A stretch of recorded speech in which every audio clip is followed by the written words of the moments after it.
I want all of you to get up out of your chairs. I want you to get up right now and go to the window, open it, and stick your head out and yell, "I'm as mad as hell, and I'm not going to take this anymore!" I don't want to abolish government. I simply want to reduce it to the size where I could drag it into the bathroom and drown in the bathtub. You bet I cut the taxes at the top. How dare you? How dare you? Go ahead, make my day. The Rick Smith Show starts now.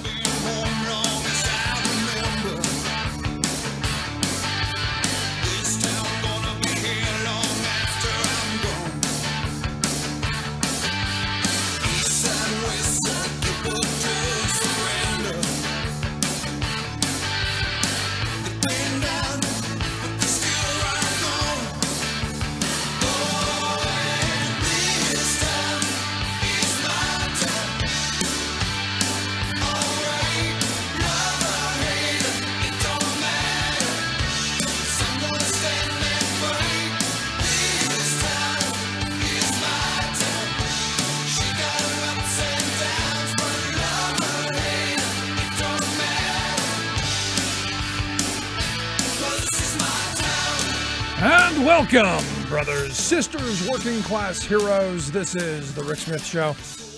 Thanks so much for being here today on the program. Really, just one thing we're going to be talking about most of the time. This is getting out of hand, completely out of hand.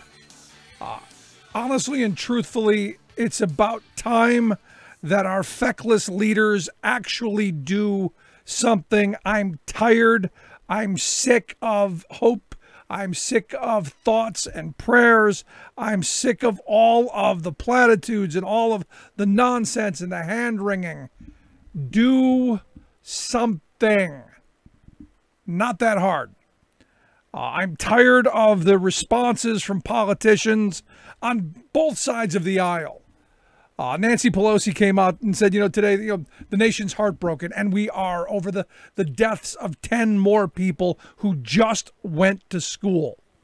There's something seriously wrong when I would feel safer sending my kids off to war than I do sending them to school, considering fewer people were killed in war this year than have been killed going to school. But she points out that this morning our nation was heartbroken by a horrific murder of innocent children and a teacher at Santa Fe High School. All Americans grieve for those whose lives were stolen by this tragedy. And our prayers are with the families and the loved ones who have been wounded. We are all grateful to the first responders whose courage and heroism prevented more lives from being lost. Nice words, get to the action. And this is where she says, look, never have the hashtag never again. Children should never have to fear for their lives in a school classroom. Millions of young people are raising their voices and bravely, eloquently insisting on action to end gun violence epidemic. Congress must show as much courage as they have and act now to ensure that no other community or family must endure the unthinkable horror of gun violence. Our children deserve real leadership, a vote to prevent gun violence now. Yes, about time. And honestly and truthfully, we need to make sure that our elected officials hear that. Today when this happened, you had a bunch of kids in D.C. who went to Paul Ryan's office and held a die-in. And we should be doing that. We should direct action. We should be calling. We should be. What we got out of the president today? The first response out of this president today was school shooting in Texas. Early reports not looking good. God bless all. Not looking good. That's not looking good. So how about do something? He then said later on that this has been going on for a long time in our country. Too many years, too many decades now. Again, he hit the blind squirrel found a nut. It has been going on for too many decades. And there's been a certain party in this country that has gridlocked and blocked and obstructed every opportunity to stop that. And in fact, when we did make a move forward, when we did have an assault weapons ban that did bring down the number of deaths in schools and did bring down the number of deaths in these shootings, what did the Republicans do? They did away with it. And, you know, I look at Mike Pence, who in his very robotic way came out and said, we say to the students, the families, the teachers of Santa Fe High School, to all those affected in the entire community, we're with you. Really? You're with them? Were you there when this madman was shooting people? Were you there? Did you do anything to stop the kid with the trench coat and the Nazi, paraphernalia? And were you there for any of that? Any of your policies, any of your thoughts? No, the invisible hand doesn't do much in that scenario, does it? And what infuriated me about Pence's comments is he called it an incident. It's not even a tragedy anymore to him. It's just another incident. And this is how the language has really, really changed in all of this. It used to be we were outraged. Now it's almost like, okay, where's the template on how I respond to this? Where's the thoughts and prayers? Or this year alone, I've seen numbers all over the map. One has said just in these 5 months, 16 shootings. The most since 1999. And what was the first thing that we saw after the shooting happened? Some kook with a Make America Great Again hat on, and a pistol with a big flag walking around saying, we just need God. We need just God to bless everyone. And, this afternoon I turned on Right Wing Blather, and that was the talking point. It's amazing how quickly and how coordinated these right-wing talking heads are. It's amazing how they immediately were right on. All of this stuff happened when we took God out of the schools. No, all of this stuff happened when we allowed people to have arsenals and we gave them weapons of war. Everyone had a pump action shotgun or, 22 or something in their house that, grandpa had it in the corner or in the closet. They didn't have AR-15s with high capacity magazines and bump stocks that could, pump off unimaginable amounts of projectiles in a very short period. They didn't have that. And yet what we hear is that's all what it is. It's not the gun. No, because the right wing has done a masterful job of telling us that guns don't kill people. People do. And again, I go back to the gun really helps. Now, I had someone ask me today, why can't the Republicans, why can't Trump, Pence, the GOP, why can't they say radical right-wing extremist? Why can't they say radical right-wing Christian extremist? Why can't those words come out of their mouth? And my only response is because they are right-wing extremists. This is, unfortunately, the world that they want for us. And that's hard to say. It's hard to demonize someone, but I look at their inaction. And I look at their rhetoric of, we just need to arm more people. More people need guns. We need more of this. And I look at this kook who showed up to this shooting scene, an active shooting scene, with a flag and a gun and his idiotic hat. And I'm going, were you thinking you were going to make things better or worse? Or was it just about the attention that you weren't getting at home? Because if I'm law enforcement, if I'm that first wave of first responders, I see this kook walking down the street with a gun, I'm immediately suspicious. And I don't think that's helpful in that scenario. But again, you have all these people who this has now become every time one of these horrible tragedies happens, it becomes an opportunity for the gun nuts to dig in even deeper because they know what the problem is. They do. They're not stupid. They know the gun is the problem. They know. And they know that the answer is taking them away from some people. They know that. And I'll be the first to say it. This kid's father should be locked up.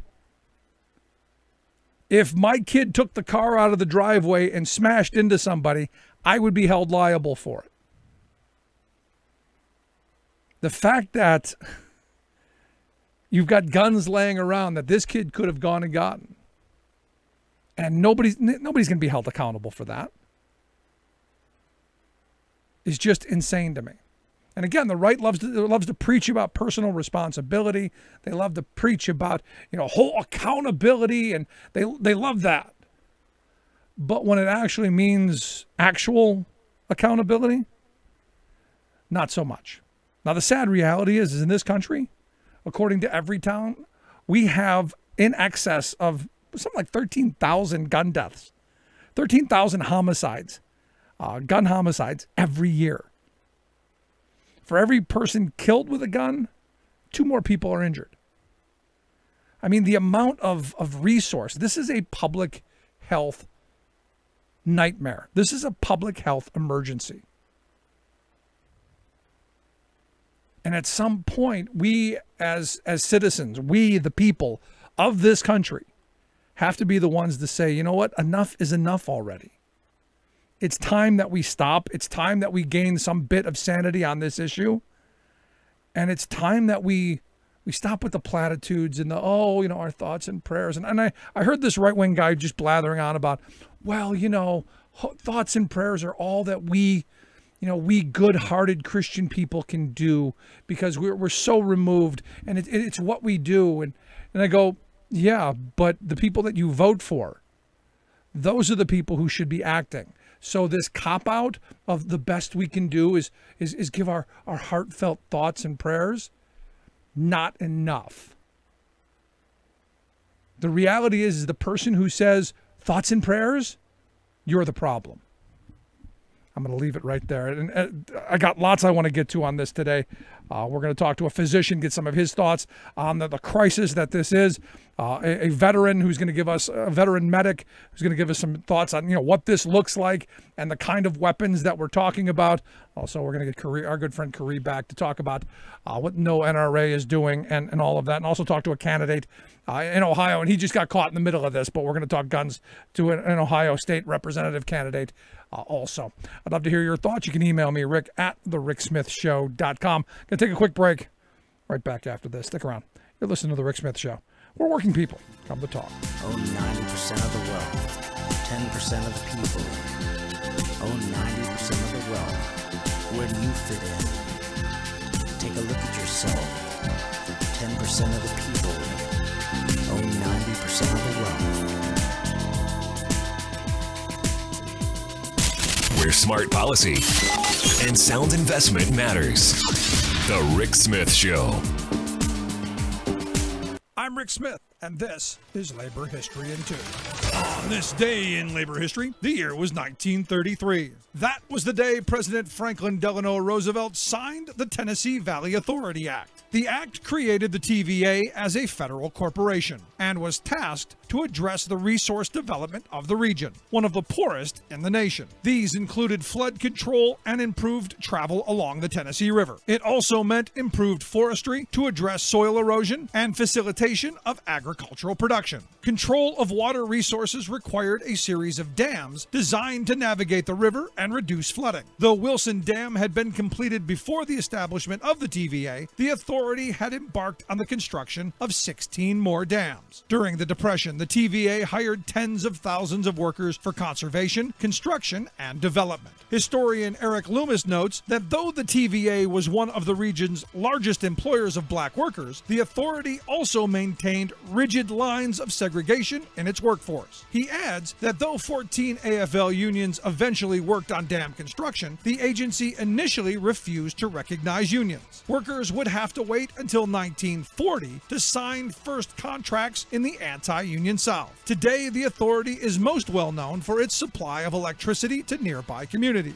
It is the nation's largest public power company and serves about 80,000 square miles in the southeastern United States. TVA capacity to generate electric power includes some 29 hydroelectric dams, 11 coal-fired power plants, 3 nuclear plants, and several combustion turbine installations. It also has several solar and wind installations. The authority produces more than 130 billion kilowatt hours of electricity each year. The TVA played a critical role in transforming the South by constructing infrastructure necessary for modernization and industrialization.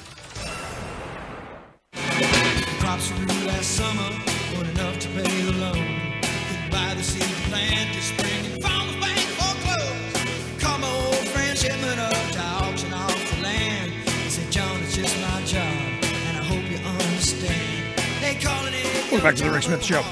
Check out the website, thericksmithshow.com. So, yet another horribly tragic day.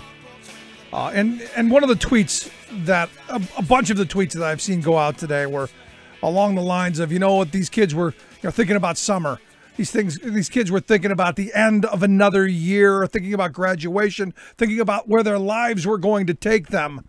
And because of, I would argue a whole bunch of reasons, a whole bunch of failed policies, and a whole bunch of failures, it's not going to happen. And it's just horribly angering to me. And one of the things that I don't think we talk enough about is the cost on our medical system, the cost on our structure, and really on humanity. And that's why I've asked Dr. Eugene Gu to come talk with us. He is a surgeon scientist. His focus is on curing heart and kidney diseases in babies. Also does some healthcare writing over at The Hill. Dr. Gu, thanks for taking time for us. Thank you on your show. I look at this, and I got to be honest, my conversation with you today was going to be completely different. But I see this tragedy, and it's heartbreaking on so many levels. But I'm sure this is stuff that you as physicians, you guys see all the time. Yeah, unfortunately, especially when I was a resident physician in Tennessee, which has a very high rate of gun violence. I will never forget having a patient come in with multiple gunshot wounds in his abdomen. We rushed him immediately to the operating room, try to save his life, and it was just beyond horrifying. We opened up his belly under the operating lights, and a bunch of blood rushed into the floor, and after we packed all 4 quadrants of his abdomen to try to temporarily stop the bleeding, and we inspected each place, I saw that, his liver was completely shattered, his right kidney was, almost completely blown away. So we had to do a lot of repair, and unfortunately, the patient eventually passed away. But it's just every gunshot victim that we get coming to the hospital, and we try to help, survive through this tragedy. It takes a toll on everyone, on the nurses, on the doctors, on the emergency physicians, on the healthcare system as a whole. And in any other industrialized country, Columbine would have been the first and the last school shooting. But since then, we've had hundreds of school shootings. We've had Sandy Hook, we've had Parkland, we've had the Santa Fe high school shooting. And I mean, when can we finally ask ourselves as a nation to say this is just too much, and we have to change the obviously crazy gun laws that allow this to happen almost on a weekly basis? I mean, it's insane. And I've seen statistics that are all over. Some as few as 16 this year in just 5 months. And I've seen some as many as 30 and 35 shootings that have happened. And you go, you're right. When do we start saying enough is enough? And I've been screaming about this for years. And I mean, I go back into the 90s when, when we were pushing for the assault weapons ban and it was working. And now you've got this political system that is just seems so bought and paid for by the gun nuts that I fear no sanity comes of what's going to go forward. Right. And, I think the American public have made it pretty clear that we're pretty much all for, increased gun regulation. But the NRA has such a stranglehold on the Republicans in Congress that there's just no chance of any type of change going on. And they think that they're invincible, that they can just do whatever they want in Congress and they'll still stay in office and continue riding the gravy train. But I hope that this November in the midterm elections, we can finally have, our voice heard and, get all these people out of there who aren't protecting the American people. It's just crazy. No, it's absolutely crazy. And, one of the reasons, as I was thinking about talking to you today is, we keep hearing people say that, maybe if we just show how bad these assault, especially the assault weapons, the AR-15 seems to be the weapon of choice for mass shooters. If we just showed how bad these wounds were and how destructive these bullets are and how destructive these weapons are and how they destroy humanity, that maybe we would come to our senses. Any thought that maybe by showing these horrific images that it would change us, or do you think it would just make us turn away and completely ignore it, or desensitize us even? That's a great question, Rick. And actually, one of a fellow physician friend of mine, her name is Dr. Heather Scher. She wrote an article in the Atlantic about the Parkland shooting victim and how the AR-15 bullets look like. Basically, when they impacted the body and damaged internal organs, they looked like overripe melons that exploded. And she kind of went through her thought processes as a radiologist, how shocked she was to go through that, because she had never encountered something like that in quite some time. And it kind of opened the eyes to the American public about, what it does look like, to a radiologist at least, what happens when a high velocity weapon like an AR-15 just rips through the human body. And it captured the public's attention for a while, but, I think the problem with these mass shootings is after the attention fades away, it's like we forget about it, and then we wait till the next mass shooting, and then there's another outrage cycle, and then we forget about it. I think the problem is we can't forget about it. We have to keep on, clamoring for change until the actual change happens. The Republicans just ride out the outrage until the news cycle dies down. I mean, and I got to be honest. I woke up this morning and I saw this happening on them and going, "Well, here come the thoughts and prayers people." And look, right. and look, you can say our thoughts are with them and we feel horrible for them, but if that, as a politician in this country, if you're throwing out the thoughts and prayers angle, you're the problem. Right, because obviously we've seen, it's almost become a meme online. Thoughts and prayers are nothing. We've seen they literally don't do anything. We need policy and change, not thoughts and prayers. But I think I'm pretty sure you saw Ted Cruz offering his thoughts and prayers, this morning after the shooting, when he accepts $80,000 from the NRA and is rated as an A+ member and is doing nothing. In fact, the lieutenant governor of Texas mentioned that we should, change the system of entrances and doors. Like, there are too many doors. Fight doors instead of fighting guns, and that's how ridiculous, things are getting. And they're trying to grasp at any straws to distract the public from the fact that gun violence is a problem of guns. No, but Dr. Gu, no, guns don't kill people. Come on, guns don't kill people. People do. Say it with me. Guns don't kill people. People do. Because that's how we've been trained. I mean, you're the doctor. You can probably tell me much better than I can think of it. We've really been trained, by osmosis, if you will, to believe that's the line. It's been pounded into us. It's been hammered into our brains. It's in everything we see, hear, and read. They're good at bumper sticker messaging. Right. They are very great at bumper sticker messaging. But also, as a physician, I'm trained to look at evidence-based medicine and look at the evidence. And if you look at the data, look at other industrialized nations that have people with mental illnesses, that have a lot of criminals there too. And we're the only country that has this gun violence problem and this school shooting problem. It has nothing. It has everything to do with the lack of regulation of guns. Yeah, and but see, Dr. Gu, those countries don't have freedom.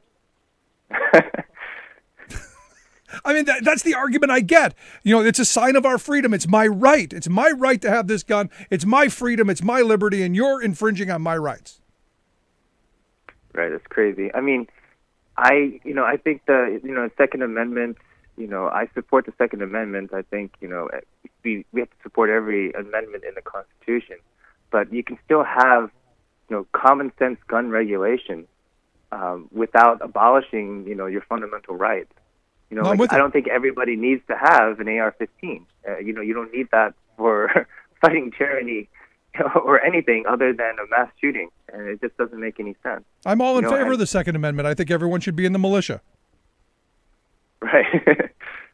I mean, isn't that what the you go back and read the the writings of the Federalist Papers and the writings of the time? There was never supposed to be a standing army. It was supposed to be we're all in the militia.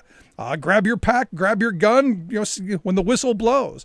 In fact, one of the first things that Washington signed was a mandate that every male between the ages of 18 and 54 buy a gun, have a pack full of balls and powder and wadding and the stuff that a soldier would need, and have it at the ready. It wasn't about every idiot wanting I'm going to go target shooting with an AK-47 or an AR-15. That was never what it was meant for. Right. Absolutely. And what we end up with is a society of children who are scared to death because they've been living under this culture of who knows when the next person's going to go to their grandfather's arsenal and come and shoot the place up. Right. And, I grew up in a generation where we never even thought about school shootings. We had earthquake drills, we had fire drills, things like that. But I think this new generation of kids are growing up under the specter of gun violence, and it's horrifying. It's changing their whole educational experience.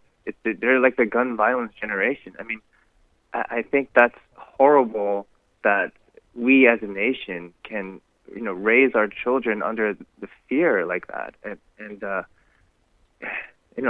I think things will change because this is just getting way too out of hand. Do you think it really will change? I mean, because I said that after the last one, and I think now this is finally it. Especially the Parkland moment. I thought now this is it. The last several, I'm going maybe this is the last one. This is the one where finally some people are shaken awake.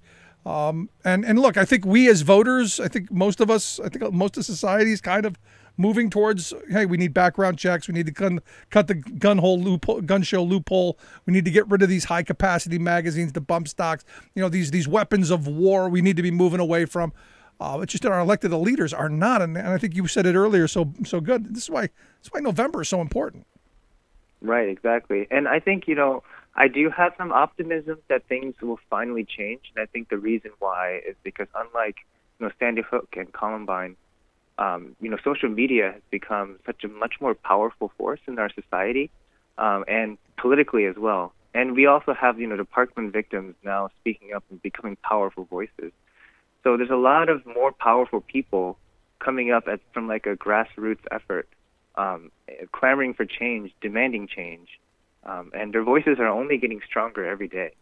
And so I do have optimism and hope that things will finally change. Of course, the history of it doesn't bode well, but if we lose that hope that things can change and have a defeatist attitude, then things definitely won't change. So you're right. We have to at least keep trying. No, you're absolutely right. But I woke up today to see, the president's response. His initial response was school shooting in Texas. Early reports not looking good. God bless all. And I'm going, not looking good. That's the best you can come up with. It was completely tone deaf. I thought many of his tweets, are just. It's like he doesn't even have any thought to them. Doesn't consider the implications of what they mean, and it just comes off as just callous. I think that's the one word I would say is callousness. Like not looking good. Children are dead, and other children are critically injured, going to the hospital at UTMB. Fighting for their lives, and all he's going to say is not looking good. It's ridiculous. Yeah, and you've got Mike Pence calling it an incident. It's not even upgraded to a tragedy in his mind. It's just another incident. And this is the reason I bring this up is, there's part of me that goes the language that they use, and you brought up the lieutenant governor there in Texas with it's the entrances. It's not the guns. In fact, he didn't even mention guns in the whole speech, or in this whole interview. How much of this stuff comes from the top, that, this is now, the leadership that, the opinions and the kind of the hatred that permeates from these people. How much of it is that kind of trickle down effect? I think, the majority of it is a trickle down effect. The president of the United States uses his pulpit, to kind of inspire the nation, and he's using it to almost de-inspire everybody to just, he always lashes out at quote unquote fake news, but he's almost like the king of fake news. You know, like he's the master of propaganda, and his current propaganda is, you know, that just the guns aren't, you know, a problem, and so everyone else is kind of following his lead, and that's just horrible. No, I mean it's angering, it's frustrating, and I share your optimism, and I hope more people do on these days. But I hope that optimism springs into action, and we take to the streets, we take to the voting booth, and we change things. Right. Same here. Definitely in November, you know, in particular, you know, Beto O'Rourke is running against Ted Cruz, and I hope he wins, especially after this, what might cause an incident. Yeah, I mean, it's actually, you know, a massacre. It's insane to me. But Dr. Gu, I appreciate your time. Thank you for sharing your thoughts and some of your experiences. Thank you so much, Rick, for being having me on the show. Good stuff. Love to have you back again and talk about what we were supposed to talk about before this tragedy. Thank you so much. Yeah, definitely. Thanks. Good stuff. I mean, you know, look, you know, we've been talking about this for a while, and you know, you heard him. I mean, just what this does to the human body is horrible stuff. Gonna take a quick break. Right back. Stick around. You're listening to the Rick Smith Show. We're working people. Come to talk. Think of all the roads, think of all the crossings, taking steps is easy. I'm Rick Smith, and this is Labor History in 2.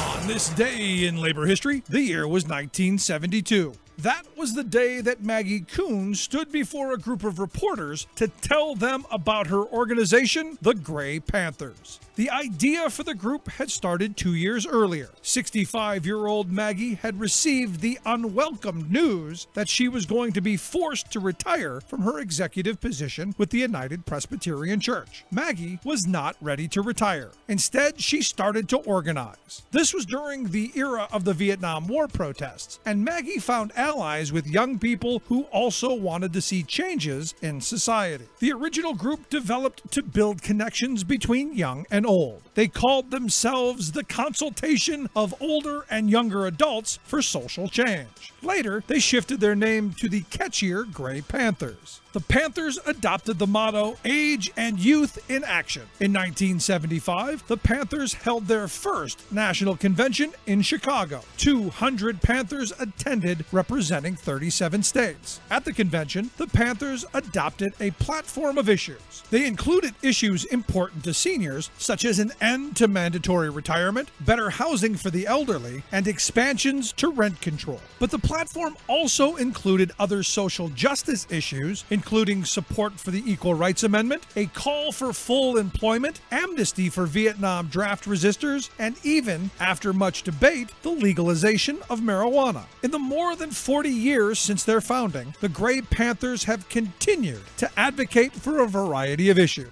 One key achievement was a court victory to make Medicare regulations more understandable to seniors, and they were years ahead of the nation by supporting single-payer health care for all. Labor History in 2 brought to you by the Illinois Labor History Society and The Rick Smith Show.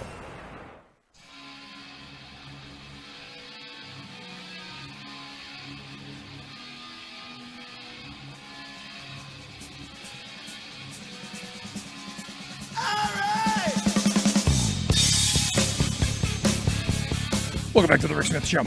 Check out the website, thericksmithshow.com. So what is it about lieutenant governors from Texas? I mean, I look at this Dan Patrick, who said, you know, there's just too many entrances to the schools. We need to cut down the entrances. It's not about the guns. He says, look, we got to be creative. We got to think out of the box. So, you know, I guess the theory is there's only one opening to a box. So we're going to think outside of that. He said, had there been a single entrance for every student, maybe he would have been stopped. He also says now that will take a lot of work and a lot of money, and maybe we need to do the work and do the money to protect children the best we can. You think it's a good idea to spend money to protect the kids at school? You think that's a good idea? Or do you think maybe we need to have some sanity in our gun laws? Now, look, lieutenant governors in Texas have always been crazy in my view. You look at their current governor, Greg Abbott, who after the West Texas explosion, where they found that there were like 60 1,000 pounds of ammonium nitrate in wooden boxes in a wooden shed in the Texas heat with no ventilation or sprinkler system. Where he said, you know what, if you want to know what's in there, we don't need regulations. Just go knock on the door and ask them. Yeah, that'll work just fine. Again, these are who we're dealing with. Anyway, we're here to share some thoughts on the day's horrible tragedy and some of his experiences as an EMT as a medic in Iraq and EMT in Connecticut. I've asked Red Raccoon to come talk with us. Red, thanks for taking time for us. Thank you for having me. So let me start off by going, you look at these tragedies and they happen way too frequently in this country. And I said, this morning that I would almost feel safer sending my kids off to war than to school these days because more people have been killed going to school than going off to war. And it's true. The Washington Post actually published an article that stated in 2018, more children have died in schools than soldiers on active duty out in the war right now. It's a shocking number. It's a shocking statistic to hear. And I look at this and I say, you look at these shootings that the vice president called an incident and the president said was not looking good early on. And you go, do we have to have this in this society? Do we need to have these weapons of war? Do we have to have this gun culture that seems to tolerate this? I'm struggling with, I'm not a gun grabber. It's not my inclination, but at some point, I struggle with how many of these shootings happen and why we don't hold accountable the people who own the guns and all of that stuff. I mean, there's so much to this that I'm grappling with, as I think most people are. I think all of us are. I agree with you. I'm having the same challenges right now. And I think the toughest thing that I'm grasping right now is that there's so many solutions that we can go and enact immediately. And we all know what the problem is. And we've seen this pattern over and over again. And what you're hearing from Trump and what you're hearing from Pence is a sterilization of these quote-unquote events. This is murder on a scale that we haven't seen. It's an epidemic. And I'm a father myself. Father first, veteran second. And I have to go and drop off my 7-year-old and hear what's happening in Santa Fe, in Parkland, even Sandy Hook, where I'm from Connecticut, and have to deal with this and try to figure out, how I'm going to come to grips with this society that is just obsessed with guns. No other country in the world has this obsession. And just looking at statistics, it's not a large population of Americans that own guns. Right. It's this small group that owns massive amounts. That Arsenals. Can basically arm every single American. It's just amazing that, and again, it's money. Where there's these weapons are not cheap. They're making people a lot of money. And that money is getting fed into Washington, and it's corrupting our representatives. It's clouding their judgment, and they're putting their interests and the interests of these companies ahead of our lives and the lives of our children. Now, you said you're a veteran, so most veteran groups that I talk to seem to have sane, rational thoughts. The Vote Vets people seem to be sane and rational. There are a number of sane and rational people, but some are saying, we fought wars. Red, we fought and bled and we died so that Joe Sixpack can have an AR-15 to go target shoot on the weekends. That's what the freedom that you guys fought for. And that's not the freedom that I fought for. The freedom that I fought for was for all of us to live lives without fear. And no one needs an AR-15. People will go and talk about nuances between what's in the military and what's not in the military. An AR-15 is the same exact weapon that I carry to war, an M4. The only difference, I can shoot a 3-round burst in an M4. You can't do an AR-15. Most people in the military wouldn't even use that setting to begin with. The damage, I've seen it firsthand. I was behind the weapon, and then I had to go and try to fix whatever damage was done at the other end. And it's almost near impossible.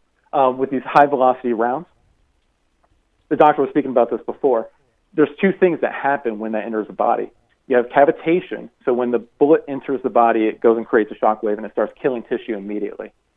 and then it has fragmentation. These bullets don't stay intact. They start tumbling and they start breaking apart.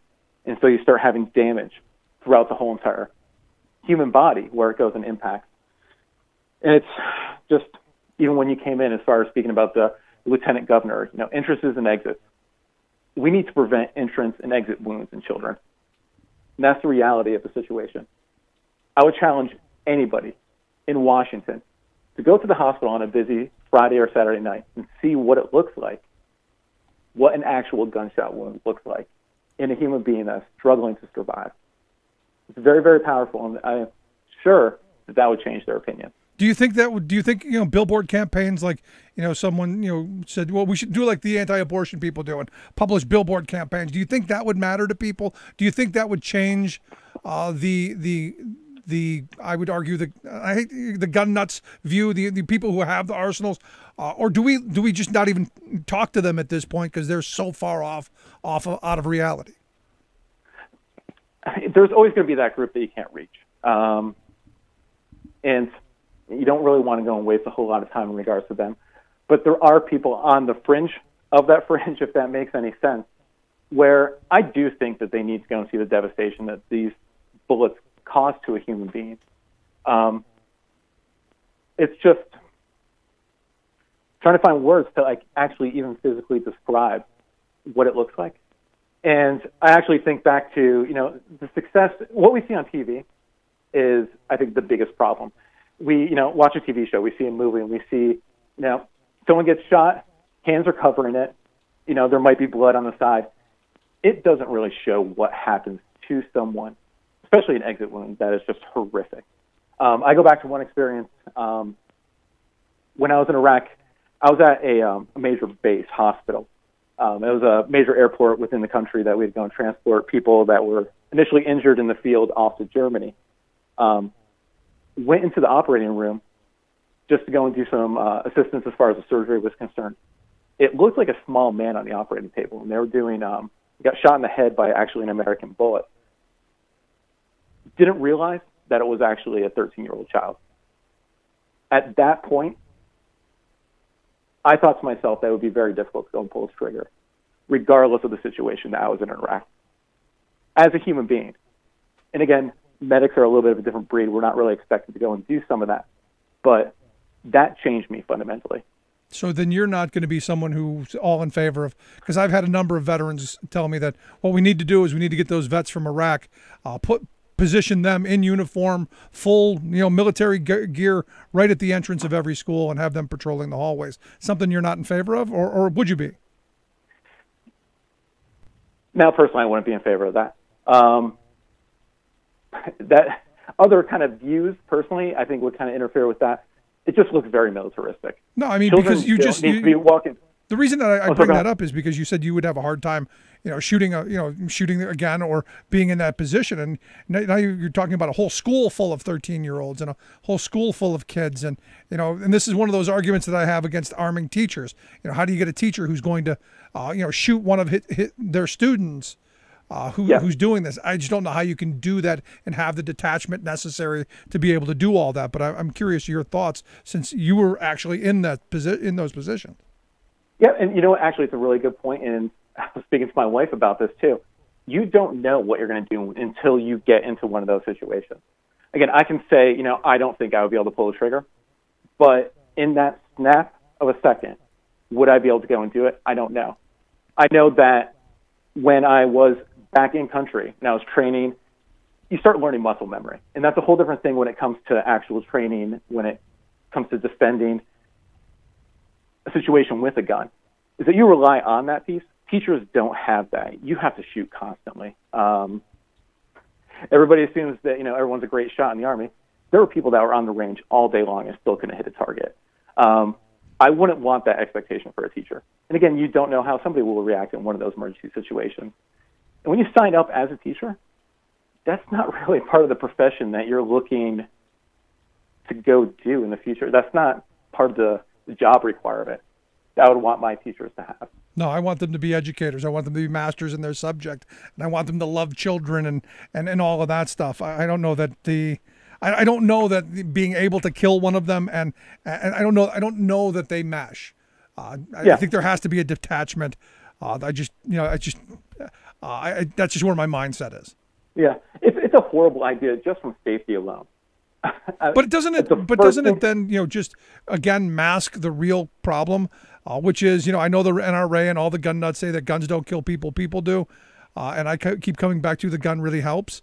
It's about the gun in my view. Yeah, exactly, and we need to get that tool, that weapon, out of these people's hands before they go and do any harm, and that's why we just go back to real basic steps that we can go and take. The gun show loophole. We want to go and stop that. Licensing arms. Let's know who has these weapons, have identification in regards to the serial numbers, to go and set a precedent as far as losing it or having a child go and take it from you and go and use it in a situation like we had today. Yeah. Responsibility, and that's what everyone always goes and preaches, responsible gun ownership. And if you are a responsible gun owner, you would want these things in place in order to go and protect yourself even more. Because that's what they always go to, I have to protect myself. Okay, well, these are steps in place that we can go and do in order for you to be protected. Getting more guns off the street. No, I'm with you, but the whole registry thing, you talk to any of the extreme NRA folks that I know, and that's a non-starter. That's the beginning of tyranny. The gun grabbers will know you have it. Yeah, and you know what? I know that myself, I'm very far on the spectrum. Let's go and have these debates and have these discussions and come together and have a solution. Again, you're going to have extremists on both ends, and that's where negotiations come into play. And that's where legislation comes into play too. Yeah, but what you hear is that from, too far? But what you hear from the right though is this is an absolute right. In fact, now what I'm getting, it's not just a constitutional right, Red. It's a God-given constitutional right. So it's not even that the Constitution that the Constitution of we the people can take it away. No, you can't do that because God has bequeathed us this right to have this machine of death. Well, I feel bad for the atheists because apparently they have no rights. So it's it's ridiculous, going to that. Again, we can go and talk about responsible ownership. No one is going and beating down the doors and taking away guns. And I know that even the extreme views that I have as far as gun safety and gun reform is concerned, I don't go that far. But again, we need to have the discussion. And I'm glad you mentioned the kids that were in Washington as far as Paul Ryan's office is concerned. That's what they want. They want to have a discussion. Let's talk about this. Let's bring it to the floor. Let's go and have hearings. Let's go and see what these pictures look like. Yeah. Let's get some of these doctors who have actually had to go and deal with this and get them in those hearings. And we know how those hearings are. They're on CNN all day long. And let's get the American people to go and start having these discussions instead of knee-jerk reactions right after an emergency. And everyone is very keyed up on their issues. They can't think straight. No, you're right. But I would disagree with you. The kids don't want to have these discussions. Kids want to be kids. They want to play sports. They want to hang out with their friends. They want to get ready for prom and for summer vacation. That's what kids want to do. What's happened is our inability and our inaction has put them in a position where it's life or death for them if we don't have this discussion. I know it's an embarrassment to America that they are in that position. And I think what's happening too is that we have a vacuum in regards to, for lack of a better word, heroes. And a lot of us are needing somebody to go and step up in regards to a lot of these challenges when it comes to gun control and gun reform. And that's why these Parkland kids, everyone's just rallying so much behind them. Yeah. But as adults, as parents, as quote-unquote the grown-ups, we need to go and step up. And that starts, again, with November. They always go back to, the will of the people want this. Let's show them what the people want. Let's get out there, go and vote, and get the right people in office. And that's why I love the Moms Demand Action. They have the Gun Sense candidates where you can go and look and see which candidates do actually go and support gun reform and gun control. And again, it's one of those issues now that we're going to have to be thinking about. You're absolutely right. Again, this is why November matters. It's so very important. Last question I've got for you, Red. I've been telling people they've got to contact their representatives. They got to write letters. You've got to email. Mostly write. Phone calls help. What advice would you give people in contacting their representatives? What language do you use? I mean, if you were doing it, how would you go about it? So actually, one of your guests that comes on a lot, Peter Morley, I go to Washington with him often, trying to get back with them one more time. The feedback I always get is that they want to hear something personal. So I know that a lot of us use programs, apps that go and help, reach out to your elected officials. Give them a call, talk to somebody live, and tell them why this issue specifically affects you. Put the human back into that conversation, and then follow up with an email. They love pulling emails out and going and talking about specific situations. And just with my activity on Twitter, I've seen a lot of stories start off just with an individual, and then all of a sudden you have a representative telling your story on the House floor. They do care. Again, you have to go and communicate that clearly. So call up and talk to a live person and tell them the story behind you and why you're passionate about the issue. There you go. Great advice right there. Red, I appreciate the time. I'd love to have you come back and talk to us again on another subject, not so tragic. I would love to. Thank you so much. Good stuff. Thanks so much. Again, you look at this, and at some point, we've got to come to some consensus, some sanity, something. Just my thought. Love to hear yours. You can email me, rick@thericksmithshow.com. Quick break. Right back. I was born by the river in a little tent. Oh, and just like the river, I've been running ever since. It's been a long time coming, but I know a change gonna come. From United Nations headquarters in New York, I'm Luke Vargas with your World in 2 Minutes. The UN's top human rights official, Jordanian Prince Zayed Ra'ad Al Hussein, accused the Israeli government on Friday of misrepresenting the threat posed to Israeli troops on Monday, when Israeli live fire killed at least 60 people in clashes along the Israeli-Gaza border. Although some of the demonstrators threw Molotov cocktails, used slingshots to throw stones, flew burning kites into Israel, and attempted to use wire cutters against the two fences between Gaza and Israel, these actions alone do not appear to constitute the imminent threat to life or deadly injury which could justify the use of lethal force. He went on to describe the residents of Gaza as being penned in behind fences and suffering from ever greater poverty as Israel's decade-long blockade of Gaza drags on. They are, in essence, caged in a toxic slum from birth to death, deprived of dignity, dehumanized by the Israeli authorities to such a point it appears officials do not even consider that these men and women have a right, as well as every reason, to protest. Gaza residents did receive slight relief on Friday as Egypt announced it would open its Rafah border crossing with Gaza for the month of Ramadan, which ends on June 14th. According to Egyptian President Abdel Fattah al-Sisi, opening the border crossing is an attempt to alleviate the burdens of the brothers in the Gaza Strip.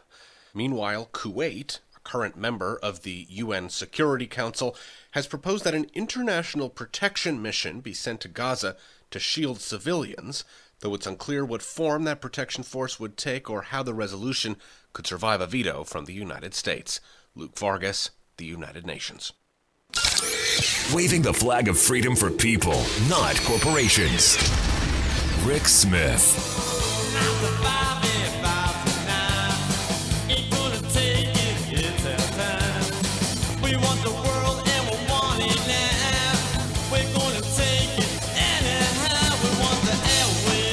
Welcome back to The Rick Smith Show. Check out the website, thericksmithshow.com. Questions, comments, something on your mind, you can email me, rick@thericksmithshow.com. So, one of the things Red said that I think is really important, and it's share your story. You reach out to the legislator and you say, look, this is my story. This is how, gun violence has affected my life. And I tell, there's a bunch of stories I've got from growing up in a housing project to, being at work. I remember seeing a guy get shot, and I tell this story all often. And my wife calls it a God breeze. Someone was looking over me, but I was driving a truck, and I went to the hotel, and there was a particular spot I parked in every time I went to this hotel. It was right under the light, all the way in the back. But for some reason, I drove right on by, and I parked, like 200 feet away, off onto the other side in a darker area. And as I was getting my stuff out of the truck, I heard a gunshot. I heard, whoa, what was that? And I look over, and there's a guy with a gun, and there's someone fleeing off into the woods, and there's a guy on the ground. And the guy with the gun, goes running off towards the hotel entrance. And stupid me. And it's one of those things where, you immediately stop thinking. I followed him, and as he was, going off to the entrance of this hotel, I followed him, behind him, a considerable distance. I wasn't, holding on to his pocket. But he ended up in the hotel, office, pointing the gun at the clerk and another person in there. Now, fortunately, as the story I got from the clerk was, the woman who had lived at the hotel that we were staying at evidently was badgering this guy, and didn't tell him that's not a real gun, and so he took it outside, and he threw a couple of shots in the air, handed her the gun, and ran right on by me. It was the weirdest experience. And the story came down to this guy shot this other guy over a t-shirt. They were building a church in the middle of Rhode Island near Providence. They were there from Florida. Evidently, somebody moved the shooter's t-shirt somewhere. They got into a fight, and the supervisor, the guy who got shot, sent them both back to the hotel. And they both got all liquored up and drugged up and whatever. And this guy ended up losing his life over it. No, actually, both of them did, because the guy ended up getting caught, and he ended up plea bargaining out. So I never had to testify. That he's going to spend the rest of his existence behind bars, all for a T-shirt and the fact that he had a readily available firearm. And you go, if he doesn't have that gun, maybe it turns into, a couple of fists being thrown. Maybe it turns into a shoving. Who knows? But there's no going back from that. And I tell the story that I remember walking back to the guy who was on the ground and seeing the light out of his eyes and seeing the life that was in him bubbling out of his chest. And the amount of blood that was everywhere. And I think Dr. Goose said it, best. I think it was Red who said it best. It's not like it's on TV. I mean, there was blood everywhere. And I looked at that and I'm going, really? That's somebody's father. That's someone's brother. That's someone's son. Those are the stories that we have to tell. Those are the stories that we have to share. And you listen to these kids tell their stories of somebody indiscriminately just walking through shooting people and the carnage that these weapons cause. I don't know how you can go the thoughts and prayers route when you see the kind of death and destruction, the kind of pain and misery, the kind of suffering that this causes. And I'm so tired of people saying, no, Rick, you're wrong. What we need are more guns. We need more people to have guns. Sorry, I fundamentally, wholeheartedly disagree. And I agree with Red. We should have a registry. We should have ways to make sure that we've got technology today that you want to have a gun, it's got a fingerprint on it. You're the one who can fire the gun, nobody else. But will we do it? That's the question. That's why November is so very important, that we vote for politicians and for people who are going to bring some sense, some sanity, some rational common sense thought back to our politics. It's just that simple. Again, it matters in November. Going to take a quick break. Right back. Stick around. You're listening to The Rick Smith Show.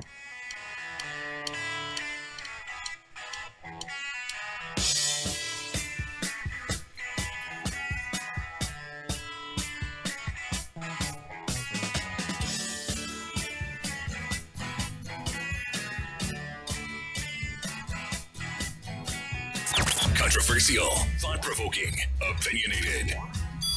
Rick Smith. You're listening to The Rick Smith Show. For more information, go to thericksmithshow.com. If you've missed any portion of the program, you can download the podcast at thericksmithshow.com. Your working class radio experience, where hard work, common sense, and rational thought are a reality. The Rick Smith Show. Working hard to make a left, rain shed a bomb red. My father, son, left to carry on, blue denim, had his vein. Oh, he's a working class man. Welcome back to The Rick Smith Show. Check out the website, thericksmithshow.com. So again, as I keep saying, November, very important. Every race, every branch of government, from dog catcher to Congress, so important that the people we put in there are sane, rational, thoughtful, caring, compassionate, reasonable people.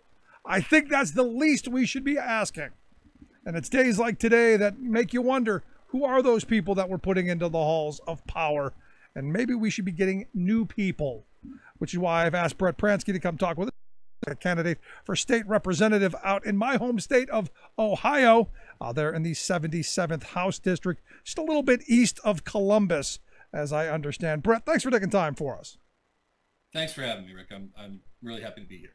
So the first question I ask every candidate or anyone who throws their hat in the ring, the $1 million why. Why you want to do this to yourself?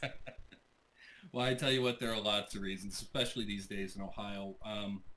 We seem to have a particular issue today we're spending a lot of time, talking about, but there are many more than this as well. And there's a number of real serious problems here in the state of Ohio, everything from jobs to education to events like today. One thing I would like to point out to your listeners is when we're talking about guns and legislation or so on, the overwhelming majority of these laws are written in your state legislature. So it's seats very similar to mine that are of real serious importance come November. So how everyone says this is in the U.S. Constitution. States have no rights in this, Brett. How would you as a legislator change that? Well, for example, there's a couple of laws here in Ohio, and then most people, if you research the laws that exist in your state, you're going to find some pretty surprising things. One of the reasons I decided to get into the race, especially in my district, is one particular piece of legislation. It's popularly called the Guns and Bars bill, where it's legal to carry a loaded weapon into a bar or a restaurant. Is that not the dumbest thing ever? I mean, I don't mean to cut you off, but to me, that just seems like we're screaming for people to get all liquored up and shoot people. Yeah, but it doesn't stop there. The same bill actually makes carrying a concealed weapon legal in an airport, makes it legal in a daycare center, of all things, also makes it legal in school zones, as long as you don't take it out of your car. So any one of these things is a recipe for disaster, but they are now Ohio law all the same. So is the argument that those are all soft targets and that the criminals, the gun criminals, they know this and they're going to head there? Is that the argument, or is it just that we're breaking down barriers so that we can have our love affair with our guns and carry them wherever we go? I think it's more about breaking down barriers. For example, there's a bill right now that passed the Ohio House. Hasn't become law yet, but it's well on its way. House Bill 233, which actually bans gun-free zones, essentially. Basically, what the bill does is it makes it legal for you to carry a concealed weapon past a gun-free zone marker, as long as you're willing to leave if you're asked by someone in that establishment to leave. So now, in any piece of legislation, you have to ask yourself, what do we get and what do we sacrifice?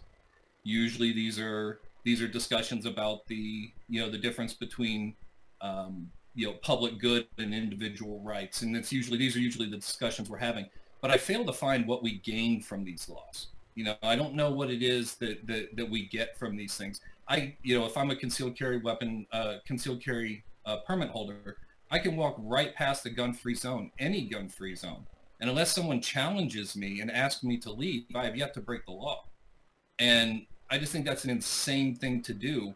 And those, you know, and those bills are currently being considered now. The Guns and Bars bill is law. It was actually written by my opponent. He was the one who proposed it and started that whole bit of nonsense here in Ohio. It's one of the reasons I got into the race was when that became law. I asked myself, how in the world did that happen? And when I found out it happened in my backyard, I decided, well, I think I may have to do something about this. No, and that's what I got to be honest. I'm hearing that.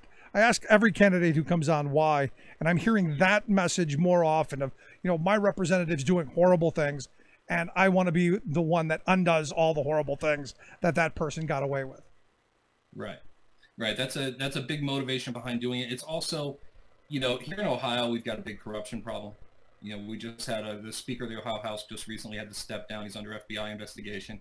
And every day you turn around and there's a new outrage, you know, coming from the Ohio State House. I think it's pretty safe to say that Ohio is the most corrupt state house in the nation. I don't know. Pennsylvania, I think, is going to give you a run for their money.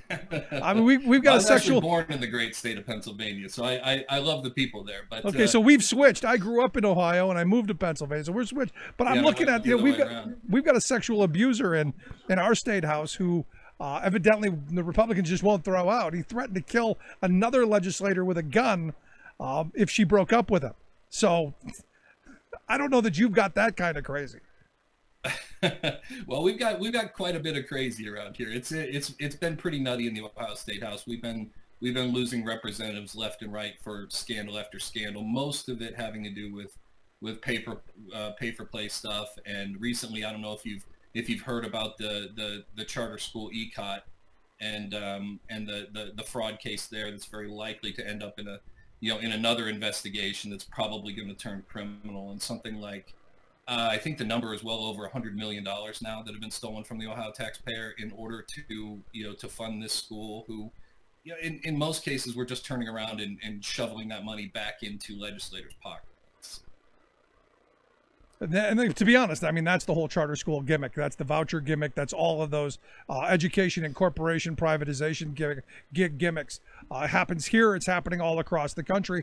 And this, again, is another reason why we need sane, rational people who believe in public institution and good governance. And I was looking at your website, and you have like 3 basic tenets that you're looking into: jobs, right, the opioid crisis, and good governance. And this is one of those things that, you know, I've even talked to Republicans who are saying, you know what, things have gotten too crazy. We need to bring this back to where we put some faith back in government and put some faith back into the people who are in our government.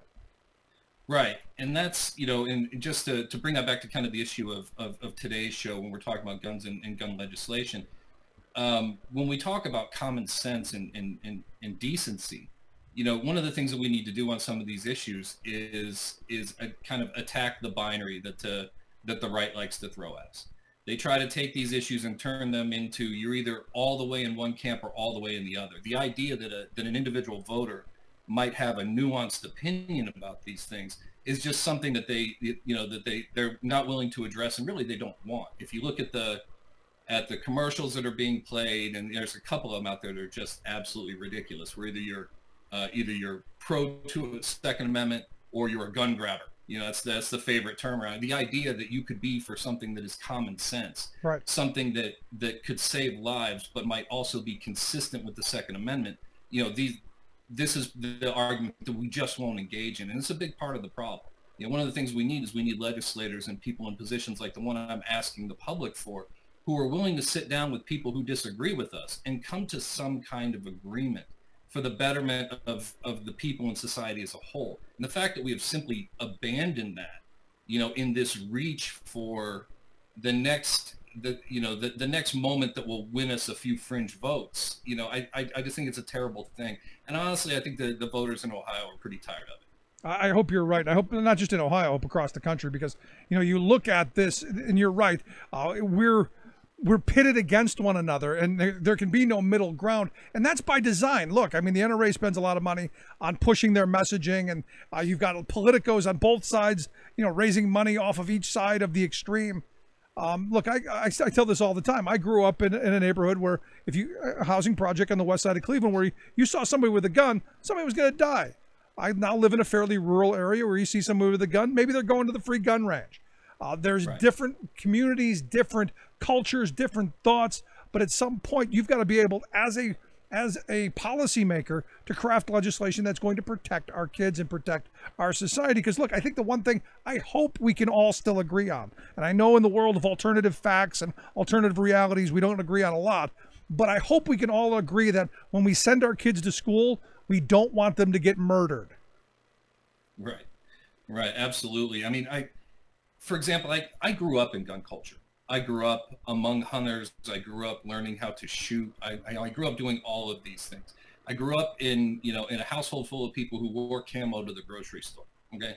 This is, and none of those people now today are still NRA members. Whole household was when I was growing up. I had generations ahead of me who were growing up, but they're not anymore. And the idea is because, when we're talking about common sense legislation and things that would save lives, even the NRA membership, by overwhelming numbers, is in favor of these reforms. And this idea that the leadership and the gun manufacturers can hijack the entire argument and push even their own membership to the sidelines is, today's NRA member is a completely different, different type of individual than it was when I was growing up, 30 years ago. Yeah, I remember when I don't think that's a good thing. No, I'm with you. I remember when George H.W. Bush, turned in his NRA membership card, and I think that was one of those watershed moments where it was becoming apparent what the NRA was turning into. Right. I mean, and I kind of want to make an appeal to, to folks in my district, and also to, to folks who listen to your show who are gun owners. Gun owners are thoughtful people. I mean, they'll come to the table and they'll work these issues out. It's the leadership. It's the leadership, it's the propaganda machine that is really kind of steering this direction where they want it to go. And they are in such a minority when it comes to this issue. I'm surprised they're still so relevant. Well, it's because they've got lots of money. Again, it comes back to just how corrupting money is in our politics. You're listening to the Rick Smith Show. We're here with Brett Pransky. He's a Democratic candidate for state rep in Ohio's 77th House District. Check out his website, brettpransky.com. We'll get a link at thericksmithshow.com and tweet it out as well. You can follow him at Brett Pransky. I want to talk about a couple of other things, the gun issue front and center, but I also want to talk about, some of the things that you've written, because I think you've done some really fantastic writing. And it leads me back to this idea of compassion and having people who are thoughtful of others. Because my fear is we've become so team sport mentality, so in our camps that we don't really care about the other side. And you've written a couple of really great stories I hope people will take a look at. One was titled Better Than Nothing, and the other one was The Kinds of Hunger. And that just, I got to be honest, both of them touched me, and especially the one, the Better Than Nothing one, where you talk about giving a couple of dollars to a homeless guy who had asked your help. And it was the one line that got me, that you write, I pressed to unlock the button, the keys to my Honda. I climbed in, started the engine, turned on the heat, and never looked back. I looked forward, though I pulled out of the lots and felt equal parts of pride and shame, that simultaneously feeling that I had done something right, also something terribly incomplete. You write, I often wonder if it is this feeling, not the excuses, that make us ignore reality, that perhaps it is not our greed that makes us do nothing, but our deeper understanding of just how large the task really is and how small we are in its shadow. And I get that feeling all the time, and I think a lot of us do. And this is where I always appeal to people's sense of, higher thinking and the use of our government. I believe our government does collectively what we individually cannot do, like stamping out homelessness or hunger or these big ideals. So I just wanted to bring that up because I think it was so important. Well, thank you. I mean, well, first of all, I'm flattered that you read my work. It's something that I've always taken a lot of pride in, and this issue in particular, homelessness, is something that I've been involved with in my neighborhood for a number of years. Actually, the first time that particular piece that you just read was printed was actually in a local street paper here in Columbus. Now, the street paper is actually it's called Street Speech, and it's handed out by local homeless folks as a means of income. So they buy the papers for a small amount, and then they sell them for $1 or $2, whatever the donation might be, and that's the funds that they use to get off the streets. And it's a great program. It's been alive in the city for a long time. I've been writing for them for years. But this idea of how big the task is, especially these days, you walk out your door, you look in any direction, you're going to find hardship. It's impossible not to. And so what I was talking about in that piece that you wrote there, or that you read there, was it's easier to unplug sometimes. It's easier to unplug, just go back in your house, take care of your own, look inward. Take care of my family, my kids, the people who are under my roof, and forget about everybody else. All right. Sometimes that's easier because doing the opposite is very hard. All right. Getting involved, being a first-time candidate in a political campaign is hard. I can attest to that. I'm a teacher by day. This is my first, this is my first race. It's not an easy thing to get out there in the world and decide, you know what, I'm going to be the one to make a change, or at least I'm going to do my part to bring that change about. Sometimes it's easier, and I don't want to dismiss it to say it's more convenient to unplug, but sometimes we see it and it's just too much. We see we see homelessness, we see poverty, we see people suffering, we see all of these things, and sometimes it's easier, and we just retreat. And it's an act of discipline to do the opposite. It's an act of discipline to move outward, to go out and join hands with other people, to lock arms with your neighbors instead of being afraid of them, as my opposition would like us to be. And go out there and try to make a positive change and do something for someone else. It's much easier just to think of ourselves, but at the end of the day, I just refuse to do it. And the reason I brought that up, and I want to talk a second about the other story that I read, but the reason I bring that up is in today's political discourse, it's all about, cutting taxes for the very wealthy, cutting, food stamp programs, Medicaid programs. It's all about this misplaced value system that some of our elected leaders have, and then calling themselves Christians. It's we live in a very, I guess, to use the alternative reality world. We live in an alternative reality. Right. That's definitely the case. The idea that we can profess to have certain values, but then treat certain folks in our society, with disdain. The two things just don't measure up. Yeah, I mean, it's scary stuff. Now, I mean, look, we've got, and the sad thing is fortunately, I shouldn't say the sad thing. Fortunately, today, the Tea Party caucus and the Democrats got together and voted down the horrible farm bill that was, again, going to literally take food out of the mouths of children. And the reason that I highlight this is one of the articles that you wrote that I had heard before, but never in the way that you put it. Was talking about a foreign student who was in your classroom and about spicy food, and it was one of these things where I don't think we as Americans understand sometimes how good we really have it. Right. Yeah, that particular piece you're talking about was, and I've had many life-changing events happen in my classroom. This particular one, I had a very, very quiet student who was, whose family had come over from Nigeria, and he was in my classroom actually as a high school student. So I teach in a university classroom. But he was a very bright student, made it in my classroom, and he didn't speak much. It was several weeks before I talked to him, and when he finally did, seek me out, we ended up putting together some scholarship essays for some scholarships that he wanted to compete for. And he ended up winning a significant amount of money. I'm not sure what university he's at now, but he's still in school. But the story he told was just, was the real thing that changed me. And I guess to summarize it real quickly, he told me his story was basically a recipe. It was a recipe for a dish, and I can't pronounce it correctly, but the dish that they made was very, very hot, like painfully so, right? And I always found this confusing. Why? Because they would feed it to small kids and things like that. And the reason that they did it was what changed me. The reason that the meal was so hot was because they needed to drink a lot of water, because that was the only way they could fill their bellies. There wasn't enough to go around. So they made it incredibly hot so you would fill the empty space with water and have that feeling of being full. We don't understand struggle, or at least most of us don't. This kid understood, and he did not waste 1 ounce of opportunity.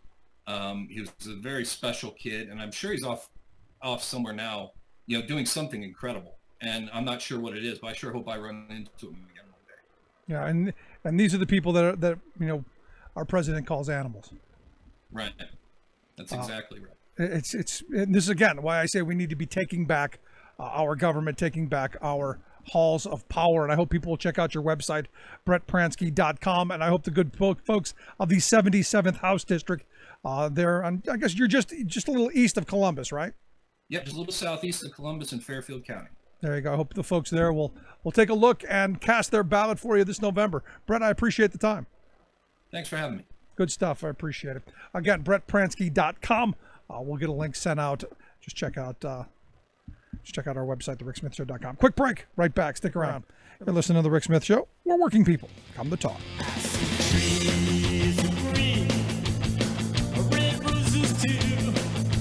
I see them blue for me and you, and I say to myself,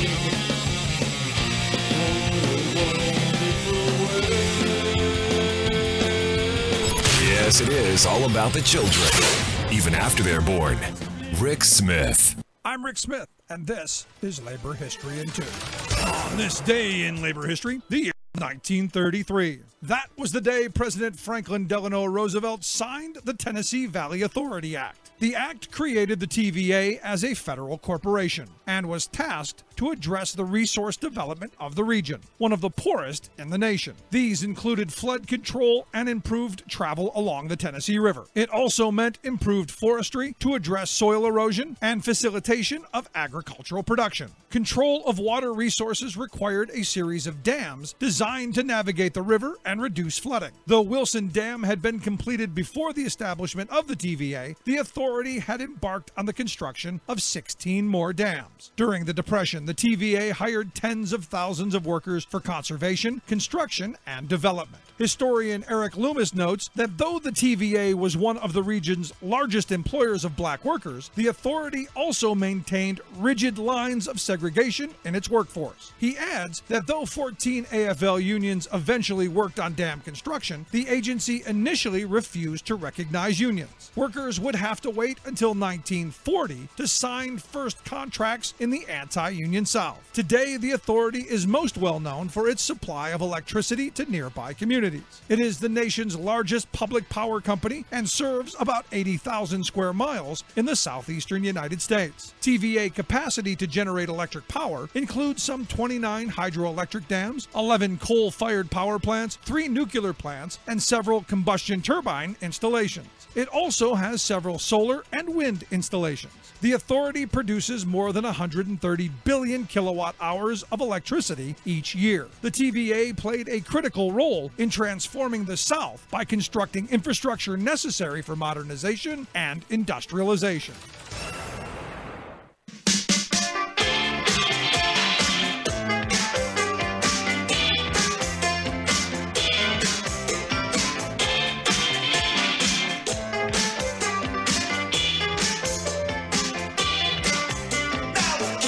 Welcome back to the Rick Smith Show.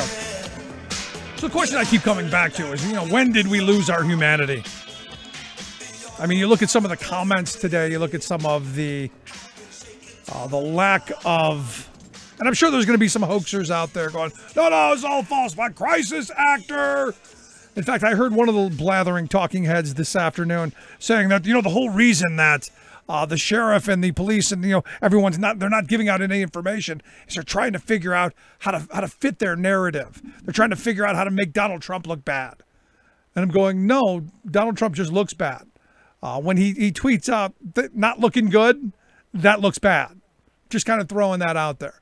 And it's not about narrative. It's about getting the story right.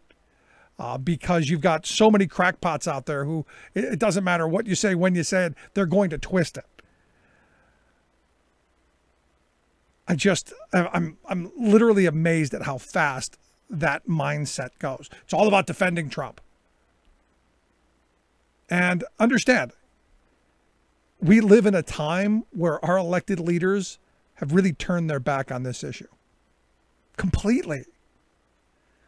I mean, there isn't really even any pending legislation. There's a couple of bills that are always banging around, but there's nothing really moving through the process. The Republican leadership will not allow it to happen.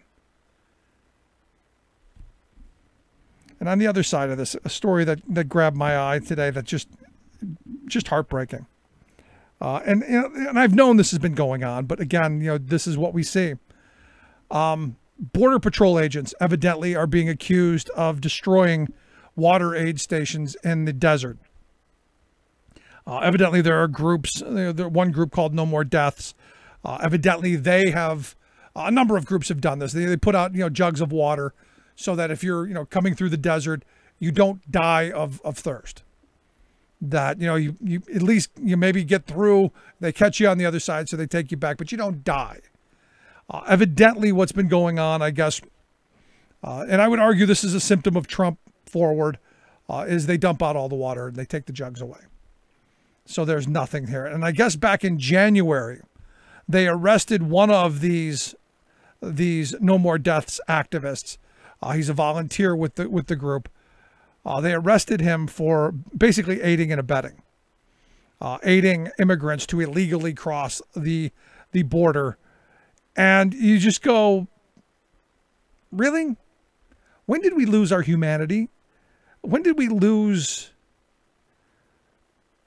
And I tweeted this out earlier. To all my Christian friends, what would Jesus do? Would Jesus give them water? I mean, because we immediately we're talking about God, and the reason everything's gone to where is because we have God in schools. Would your God want you to dump the water out from another human being trying to cross a border? I mean, I struggle with this kind of stuff every day. And now this guy could spend years in jail because he had the audacity, the unmitigated gall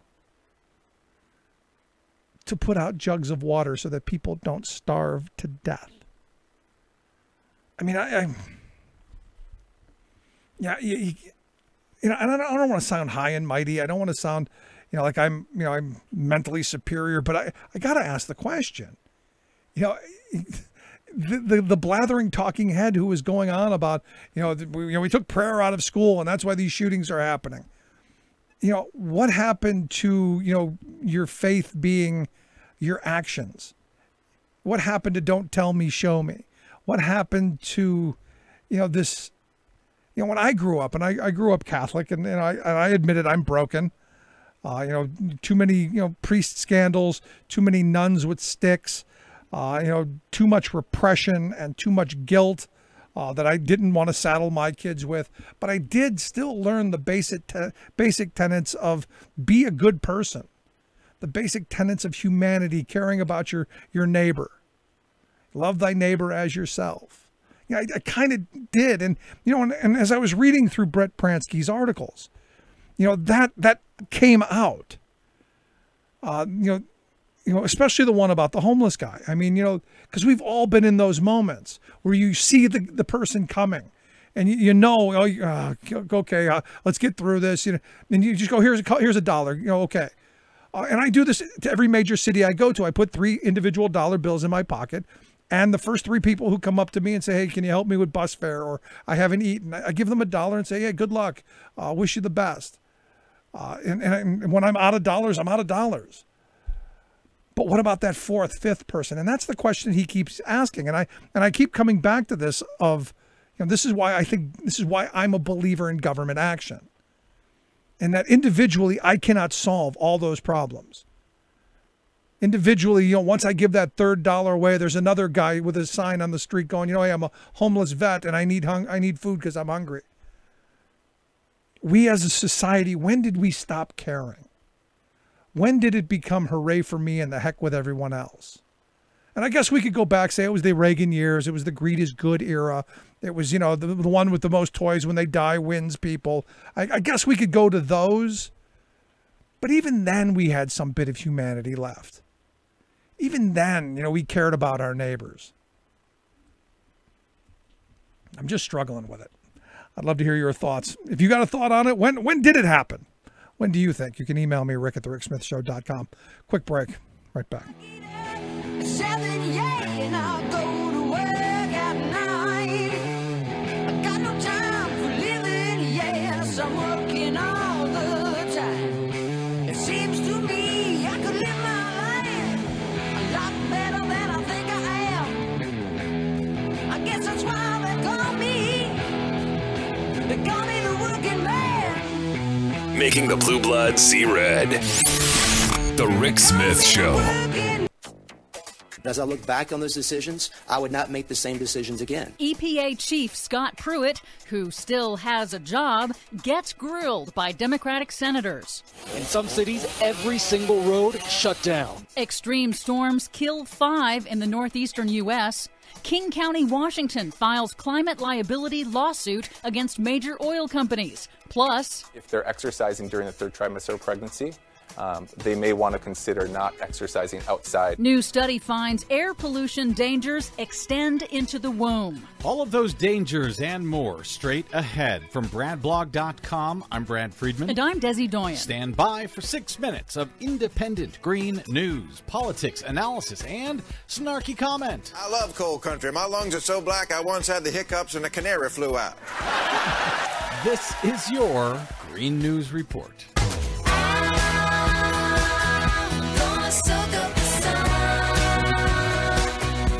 Okay, Desi Doyen, in our last Green News Report, you had a story on how global warming is making storms worse.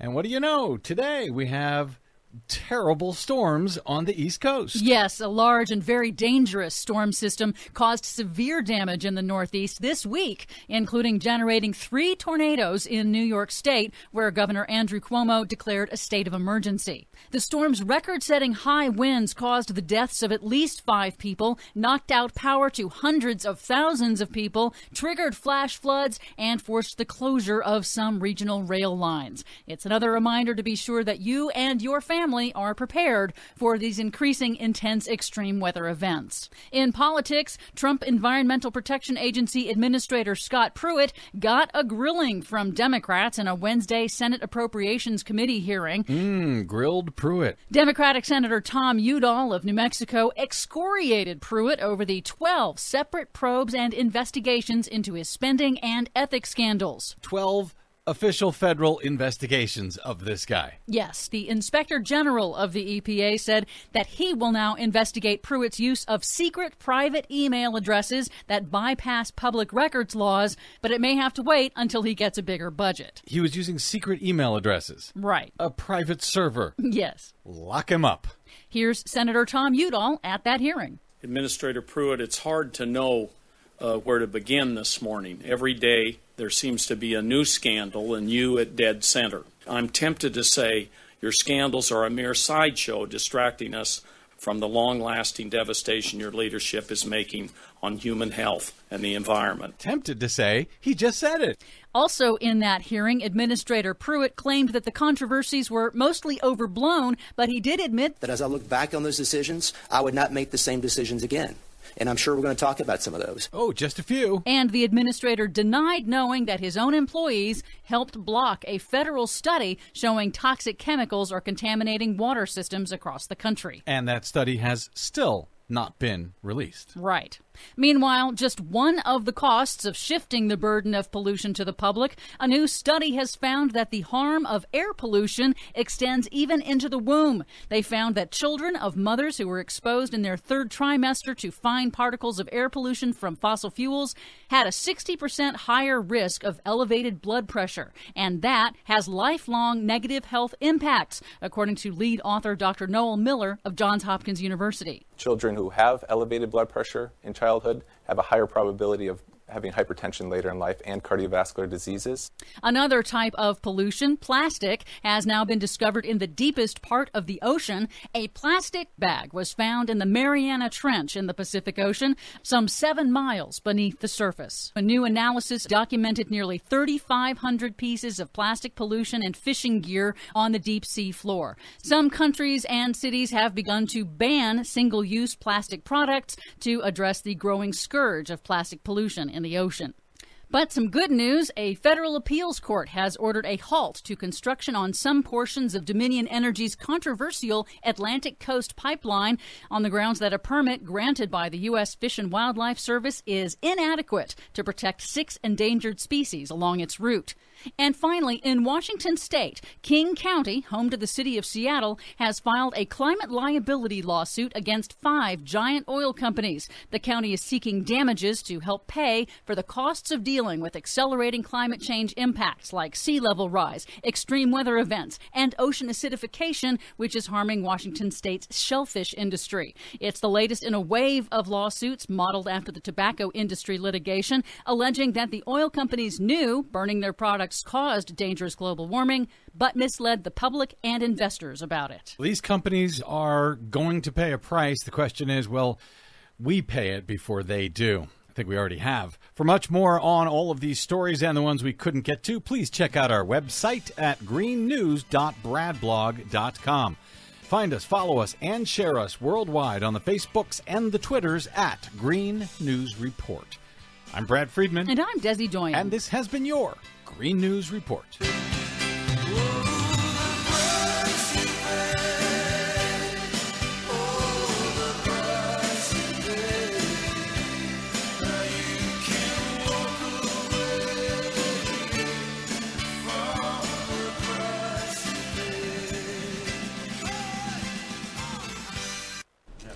We have people coming into the country or trying to come in. We're stopping a lot of them.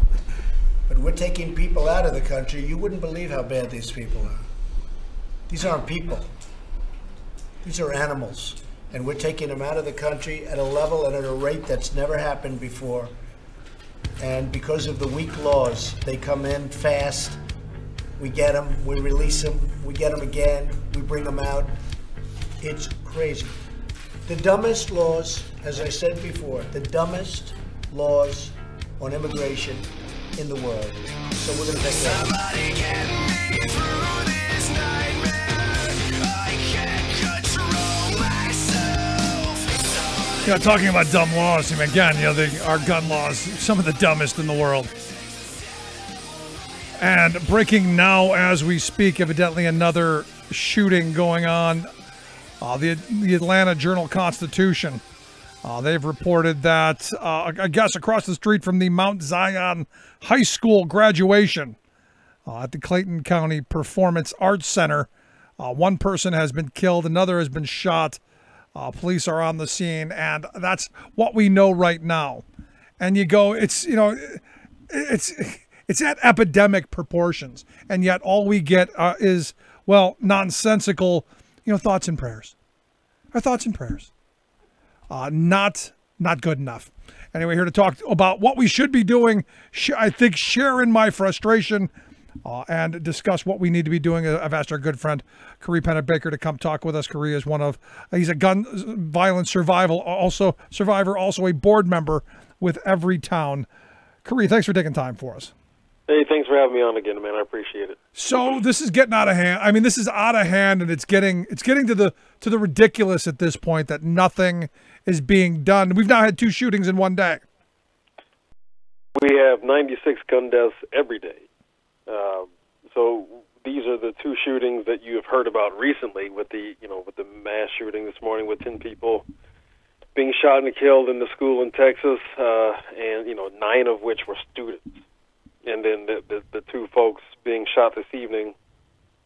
I mean, at some point you got to ask yourself, when will America simply say, we tried this experiment of inaction and giving our empty and hollow thoughts and prayers.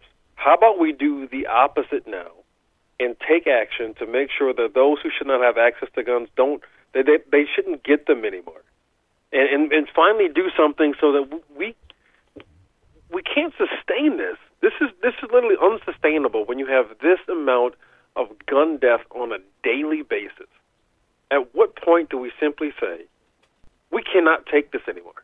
No, I'm right there with you. I saw Alyssa Milano on The View today, and Right. she made what I think a point we've made a bunch of times. Everyone say, well, these are mentally ill people. And you go, okay, let's say they are mentally ill people. How do we get them help? How do we have a healthcare system that goes, okay, let's get mentally ill people help? I mean, that seems sane and rational. That's not even talking about the gun, really. That's just talking about helping people. Yes and no. But the first thing I want to say is that those who are suffering from mental illness are less likely to be a perpetrator of a crime, more likely to be the victim of a crime. So those who are suffering from mental illness, really about 5% of the time are the perpetrator of a crime. So 95% of the time, we are either not involved or are the victims of that. So what you see is you have these feckless politicians who want to create this narrative of those of us who have mental illness of being this scapegoat. They want to make it to be like it is mental illness and not gun violence. But yet they will underfund mental health care and make it easier for anybody to have easy access to a gun. You have people simply saying that this incredibly dangerous narrative of that if a bad guy wants to get a gun, they're going to find a way. That is a feckless legislator, someone who has simply given up and resigned themselves to defeat and simply saying they don't have the ability to sort their way through a difficult conversation and find a solution to make sure that that criminal, that bad person, should not have access to a gun. I simply refuse to accept that. No, I'm with you. But, at the end of the day, the narrative that we keep hearing, and I'm so tired of hearing it, is, Korea, it's not the gun. Guns don't do it. It's not the gun. Yeah, I've heard the same thing. But when you really are honest about it, it's the hole in that person's body that continued to bleed that was caused by a bullet fired by a gun held by someone who should not have had it in the first place. Yeah. I mean, they can argue rhetorically all they want while we still have 96 gun deaths a day. We've got to get to a point where the rhetorical arguments are put to the side, and we look forward to actually having solutions that are going to save our communities, save people's lives, and so we can't keep can't keep having, school shooting after school shooting, gun death after gun death, and having a legislator give you their thoughts and prayers as if they were bulletproof. No, I mean, seriously, we tell the world we are the greatest country on earth, but look what we accept. That doesn't sound great to me.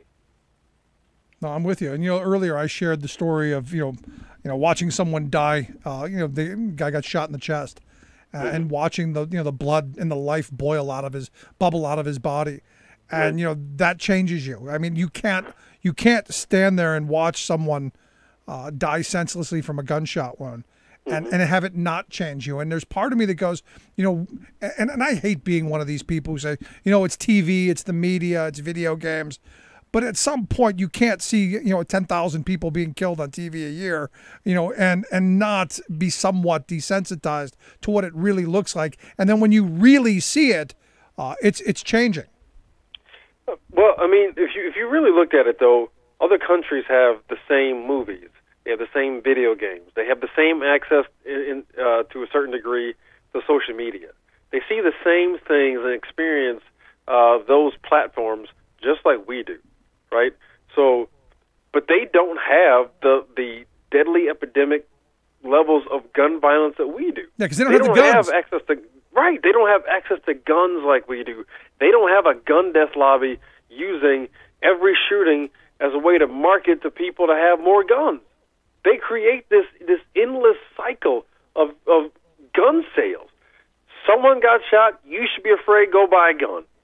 No, Nancy Pelosi's statement today is going to be in an NRA email somewhere saying, hey, send us money. We've got to stop gun grabbing Nancy. And, don't forget, go to your local gun store and buy them while you still can. Or you've got the politicians who, I guess there's one in Alabama now who's, raffling one off for his election. Again, you go, it's nuts. Right. I mean, they used Barack Obama for 8 years as their black boogeyman to sell guns, and they had record years of gun purchases, making the people believe Barack Obama's going to come get your guns from you. That never happened. I mean, at some point, gun owners have to look at the NRA and the gun death lobby and say, y'all have been lying to us for years, making us believe that these folks that have come confiscate our guns, and they never have. Not only that, we don't have the capacity to do something like that. We need to get to a place where we as a country can have a civilized, rational discussion about the policy that we need that will literally save people's lives, that cannot be perverted by the dangerous perspective that the gun lobby has. They only want guns to be sold. They have zero interest in America's safety. They don't care about our kids being safe at school. In fact, you'll hear them talk about we need armed guards at schools because they want more guns sold. Yeah. They don't care about our kids being safe. They don't care about our kids being safe in the streets or preventing gun suicides like my mom. They want guns to be sold, and at some point we simply have to say, we've tried that. We've listened to them. We've allowed our politicians to be bought off by them. We're done with that. We're going to try a different route and have policy that's literally going to save our people's lives and keep our community safe. So what do you think of the lieutenant governor from Texas's solution, his thinking outside of the box of, just having schools having one entrance? Yeah, I mean, I don't know what kind of box he looks at, but it's unfortunate that man is allowed to be in an elected position, and I hope someone stands up and unseats him. But I don't want my children to go to school in a prison. We have unfortunately raised a generation of young folks who are conditioned to be entrenched in trauma, to be thinking constantly about whether or not they might be shot that day. You have kids right now who should be thinking about prom or graduation or their finals, but yet they're thinking about their classmate that got shot. And here you got a guy talking about a one-entrance school. That is reactive. He's only reacting to something after it's already done. How about being proactive to make sure the next school shooting doesn't happen by making sure the guns don't end up in the hands of those who shouldn't have them? The governor just a few years ago wrote a tweet that he was embarrassed that that Texas was the second leading gun purchaser in the country. He's embarrassed that they weren't number one. Yeah, no, that's a shame. That. It is a shame. But again, it goes back to this gun culture mentality. So let me ask you, is there a way? Because I had someone email me, go, well, there was no way for anyone to see that this kid was going to do this. There's no way that you could have stopped this. And I go, well, first, the father could have had the guns locked up. Guns, right? The access is a huge problem. Yep. So it's my view that one of the sane, rational things that we could do as a society is say, hey, if your kid, gets a hold of part of your arsenal and shoots up a school, you're going to be responsible. You're going to jail. Or, hey, like the story I talked about yesterday, if your kid, reaches in the toy box and pulls out a gun and shoots themselves and kills themselves, somebody's going to be held liable. We lock somebody up. That seems like a sane, rational first step in my view. Absolutely. I mean, we have to really redefine what it means to be a responsible, law-abiding gun owner. You cannot be deemed to be responsible when someone who shouldn't have access to guns get them because you leave the safe open. Just because you have a safe and you keep it open doesn't make you responsible. Just because you have a gun doesn't automatically make you safer. We can't allow the gun lobby to keep dictating what these words mean, whether it's law-abiding, responsible, patriotic. We need to take these words back and define them for what they truly are. And what the gun lobby makes people believe them to be is simply a fantasy. You have people talking about fantasizing shooting police officers or armed the National Guard at Kent State. It is mind-boggling to me how we have devolved to a position where it is accepted now to advocate for having a standoff against law enforcement or the military than it is about keeping our community safe. I mean, I can't believe that we tell the world how great we are, but we behave like this. This is not civilized. This is not sane. No, it's not. This doesn't make us great. No, I can tell you, I can see the guy's face to this day. It was a lunchtime, about 10 years ago. We're in the lunchroom, and the guys are talking, and this guy had said he had just gotten a new gun, and the fantasy, the pornographic fantasy that he then went on to share with us made me just get up and go, "You're crazy. You're the last person who should ever have a gun."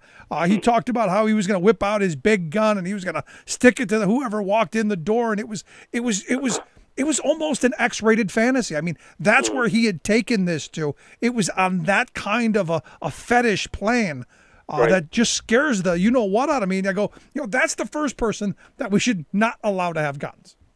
You know what else is interesting, though? Did you see anybody say, what about white-on-white crime today? No, I didn't see that. Right. Isn't that weird, right? I mean, there was a guy just last week in Indiana that had a shootout with the police with an AR-15. Did you see anybody talk about, what about all this white-on-white violence? But when there's a black shooter involved, then it's, what about Chicago? What about Baltimore? These are folks, look, they simply don't have an interest in solving this problem. The NRA has paid for them to not have an interest in solving this problem. It is high time that we vote these people out and elect people who honestly care about saving our communities, protecting our schools, protecting our families, saving lives, so that our children don't have to think about, am I going to be shot when I walk down the street? Am I going to be shot when I go to a nightclub or an open venue or at church or at school? At what point do we simply say, this is simply unsustainable? And that's really what this boils down to. Yeah, we can't allow the NRA to have this death grip on us anymore. I'm with you. Last question I've got for you, because I'm telling people they got to talk to their representatives. They've got to reach out. They've got to share stories. They've got to talk to them and demand. If you're giving advice to someone, saying, hey, contact your legislature, what do you want them to say? That they want to have common sense gun reform with universal background checks. And the thing is that people need to be able to be willing to vote on the issue of gun violence prevention. There's a whole list of issues that people vote for, but we need to make sure that gun violence prevention is at the top of that list. And if your legislator is unwilling to vote for or advocate for common sense gun reform, then they don't get your vote, your support, your endorsement, your money, your time, whatever the case may be. You need to make sure that candidates are honestly and actively working to prevent gun violence in every aspect of the word. Good stuff. Correa, I love talking to you. I love having you on. I just hate the days when we do. I know, brother. I appreciate it. Thanks so much. Our good friend, Correa Pennebaker. You want to check out his work. He does fantastic work, and somebody that I suggest that you follow on this gun issue. It's I fear it's not going away anytime soon, but CorreaPennebaker.com is the website. Quick break. Right back. Stick around. You're listening to The Rick Smith Show, where working people come to talk.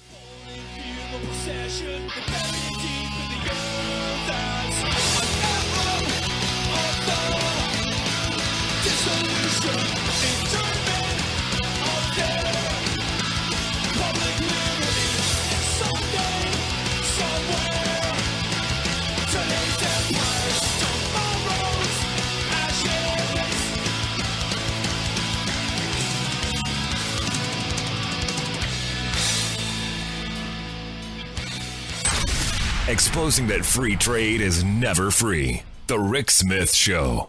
I'm Rick Smith, and this is Labor History in 2.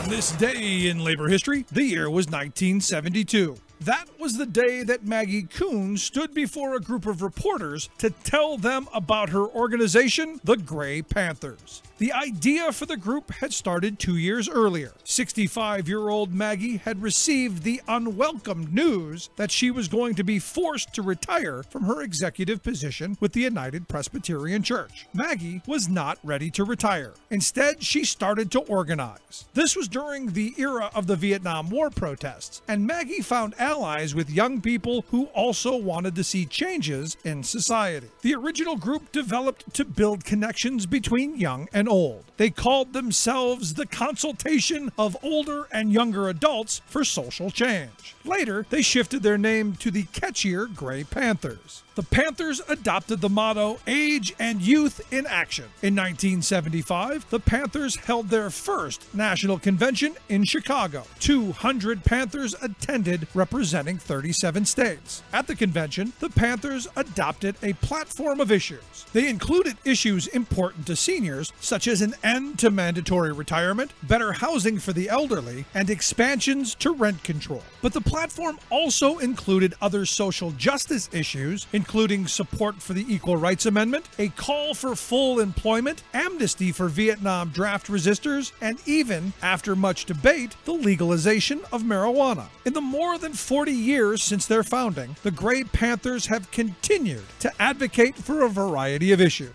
One key achievement was a court victory to make Medicare regulations more understandable to seniors, and they were years ahead of the nation by supporting single-payer health care for all. Labor History in 2 brought to you by the Illinois Labor History Society and The Rick Smith Show. Remembering that united we bargain, divided we beg. Rick Smith. To this battle, take my Union gun. Gonna end this world of slavery for this war is one you're bound to lose. You fascists are bound to lose. Welcome back to The Rick Smith Show. Check out the website, thericksmithshow.com. Evidently, Oregon yesterday. And it's one of those things that, again, it's just absolutely mind-blowing to me. Again, people with their guns and just this idiotic. Anyway, at an apartment complex, a family was having a birthday party for their children. Evidently, this Oregon guy got all upset. He then took out his gun, his AK-47, and opened up, unloading 12 rounds, hitting 2 men, and causing a bunch of injuries. I guess both men are expected to survive, but one gonna lose a foot over it. All because the birthday party was too loud. And finally, good Christian folk. And I've always loved the people who say, I just believe in traditional family values. How many times have you heard that? I believe in traditional family values. Well, we all know that's code. We all know what that's code for. But evidently Vic Cunningham, he has taken it to the next step. He is a former criminal district judge. He is running for Dallas County Commissioner. I guess he's in the runoff stage on the Republican side.